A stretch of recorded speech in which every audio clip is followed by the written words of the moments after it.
Hi guys, welcome back to my YouTube channel. কেনে আছে? আশা কৰো ভালে আছে। মোৰ YouTube চেনেলৰ এটা নতুন ভিডিও লৈ আপোনালোকক স্বাগতম জনাইছো।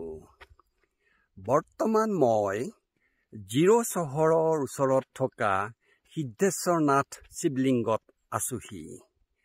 আহক মোৰ লগতে আপোনালোকেও এই শিৱলিংগটোৰ বিষয়ে কিছু জানক আৰু মোৰ লগতে এইটো দৰ্শন কৰক। Let's go! হিন্দু ধৰ্মৰ মতে ৩৩ কোটি দেৱতাৰ ভিতৰত ৩জন মুখ্য দেৱতাই হৈছে ব্ৰহ্মা, বিষ্ণু আৰু মহেশ। মহেশে হৈছে শিৱ বা মহাদেৱ। এই মহাদেৱ হৈছে এনে এজন দেৱতা যিয়ে অলপতে সন্তুষ্ট লাভ কৰে আৰু ভক্তক তেওঁ বৰ দিবলৈ কুণ্ঠাবোধ নকৰে। সেয়েহে হিন্দুসকলৰ এজন প্ৰিয় দেৱতাই হৈছে শিৱ।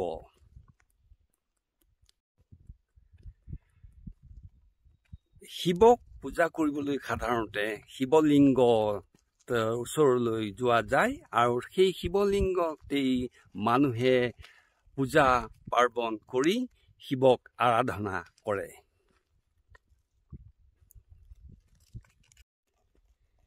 এই জিৰো টাউনৰ ওচৰত থকা এই শিৱলিংগটো হৈছে সিদ্ধিনাথ শিৱলিংগ। এই শিৱলিংগটো ওখই হৈছে ২৭ ফুট ওখ। বৰ্তমান মই এই শিৱলিংগটো প্ৰায় ওচৰলৈ গৈ আছো। এয়া আমি দৰ্শন কৰাৰ কাৰণে। বলক এয়া শিৱলিংগটোৰ ওচৰলৈ যাওঁ। এই শিৱলিংগটো এটা ডাঙৰ পাথৰৰ দ্বাৰাই হোৱা আৰু এইটো লিংগ প্ৰাকৃতিকভাৱে হোৱা। এইটো কোনো শিলত কাটি নিৰ্মাণ কৰা হোৱা নাই।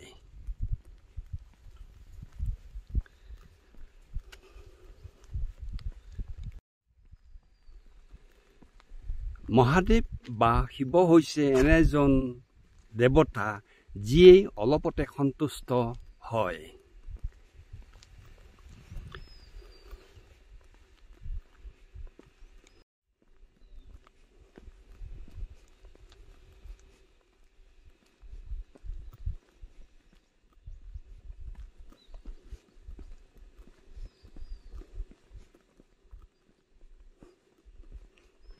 এয়া শিৱলিংগ থকা বেল। এয়া মই এবাৰ বজাই দিছো।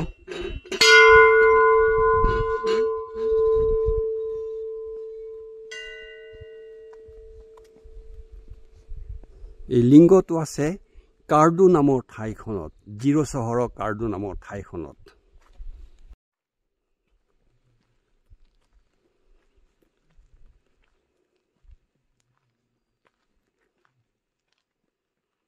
শিৱলিংগটোৰ ওচৰলৈ আমি গৈ আছো।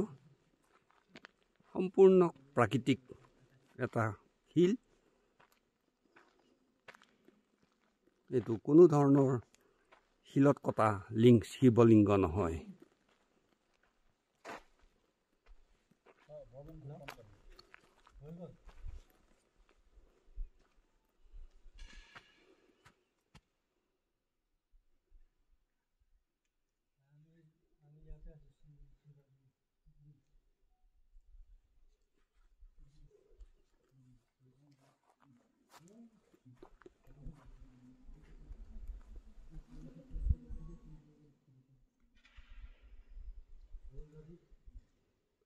ওম নমঃ শিৱায়। এই শিৱলিংগটোৰ চাৰিওফালে আছে পাহাৰ আৱৰা আৰু এই পাহাৰবোৰতে আছে গছ গছনিৰে ভৰা।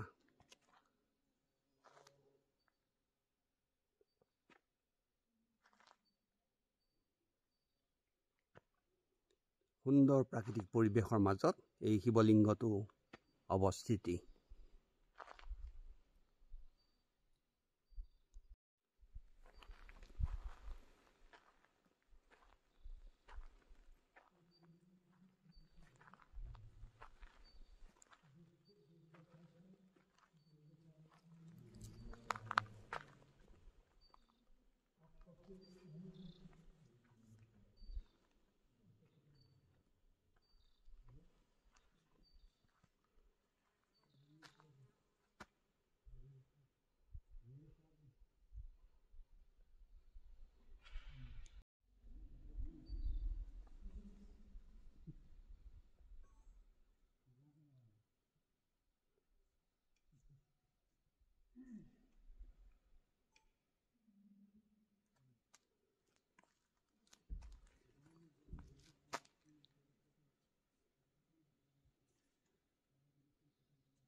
এয়া হৈছে সিদ্ধিনাথ টেম্পলৰ পৰিৱেশ।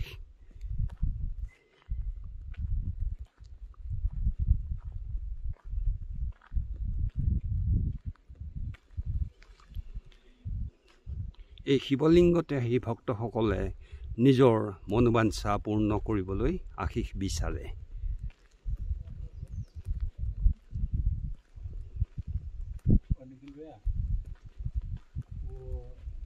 दुकान है ना होने वाला हाँ इसमें ना 1 किलो पनीर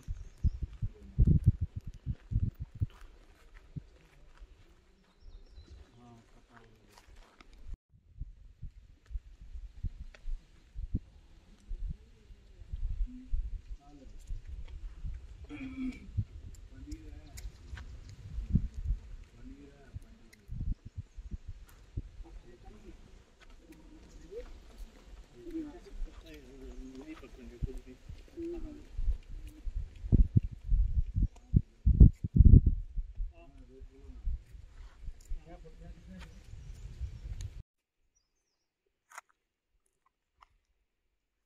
মহাদেৱ বা শিৱই অলপতে সন্তুষ্ট হৈ ভক্তক বৰ দিয়াৰ কাৰণে কেতিয়াবা সেই বৰৰ দিয়াৰ ফলত তেওঁ নিজেও অসুবিধাত পৰে। তথাপিও তেওঁ সেই স্বভাৱৰ কোনো পৰিৱৰ্তন নহল। আশা কৰোঁ মোৰ এই ভিডিঅ'টো আপোনালোকৰ নিশ্চয় ভাল লাগিলে আৰু মোৰ নতুন নতুন ভিডিঅ' পোৱাৰ কাৰণে মোৰ চেনেলটো ছাবস্ক্ৰাইব কৰিব। See you. Bye bye.